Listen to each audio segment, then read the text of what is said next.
from a technology standpoint, have since the world's changed and everyone's hiring remotely, what have you actually changed within your recruitment process now in the last sort of couple of years since now that you're hiring internationally? What's changed?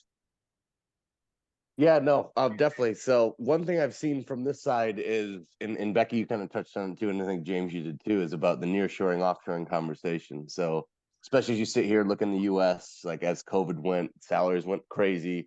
They haven't quite recovered, but companies need to change their strategy on how they hit their growth objectives. So that's where the nearshoring, offshoring conversations come in.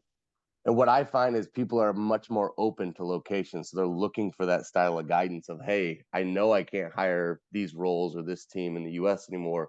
Where should I go? And Becky, to your point, then you start kind of pulling back the onion. Well, what's important? Is it time zone coverage? Is it skills shortage? Is it fluency of English? Like, and really narrowing that down to understand, hey, where are the pockets we should look at? But then there's the complexity on top of that is, especially from, and this is very much a US standpoint, is we have employment at will. Hey, we don't like someone 2 weeks, you're out. That doesn't exist outside of the US. So really working with companies and organizations, helping them understand the complexity of employment as you go into Latin and South America, as you go across Europe, because it doesn't quite exist. So it's weighing all those factors in, because although in the US, the employer social cost is 12 to 18%, depending on what country you're in. Well, you go down to Argentina, it's 75%.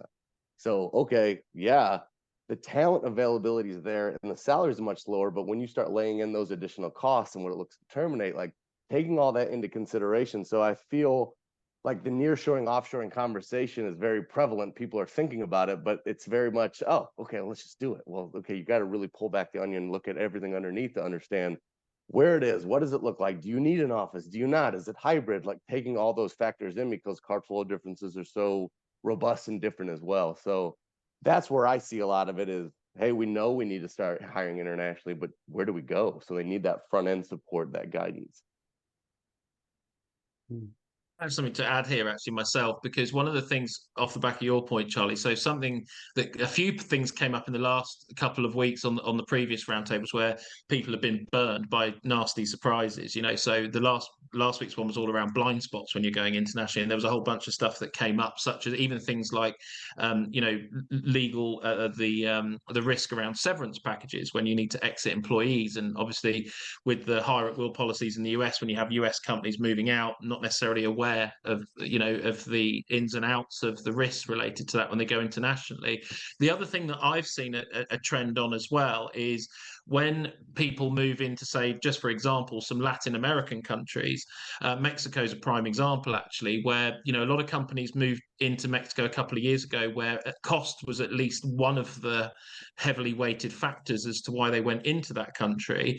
And then within 12 months, many of the salary levels doubled, or or upward of doubled. And then companies were getting into a question of, well, do we keep hiring in Mexico? We've already got a lot of people there, or do we need to look internationally? But then you've got a remote model across other countries, so it can become kind of quite complex. And I think one of the things that a lot of people can do up front, and a lot of HR leaders can do up front, is ask more questions about, strategically, where do we want to go into for the long term, rather than just looking at the kind of short term needs for talent. Maybe where's cheapest, where do you find the talent, and kind of hit the button. It almost needs to be a little bit more sort of thought through than that.